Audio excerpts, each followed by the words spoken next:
السلام عليكم ورحمة الله وبركاته ومغفرته. عبدالله بن عباس رضی مبارک فرمایي وی رسول الله صلی الله علیه وسلم بارک وی دغه حمد که چا ووایه الله به دومره اجر ورکړي لکه څومره چې د الله بندگان دي.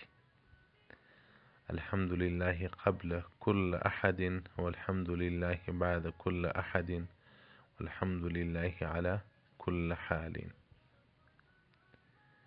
رسول الله صلی الله علیه وسلم بارک وی اعطي من الأجر وربکول سي دغه سړي ته اجر او ثواب پر اندازه باندې د بندگانو د الله جل جلاله.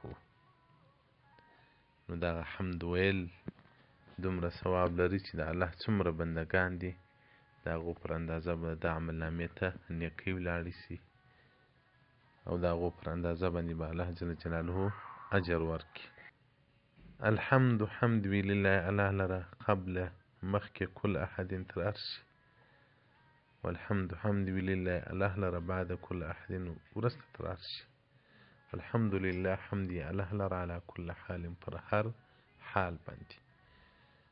حدیث رقم 1009 صفحه 300 معجم الاوسط امام طبراني او د غرنګه مجموع البحرین رقم ته حدیث 4551 او د غرنګه مجموع زوائد جلد لسم صفحه او اتیایم حدیث رقم 14895. السلام علیکم ورحمة الله وبرکاته ومغفرته.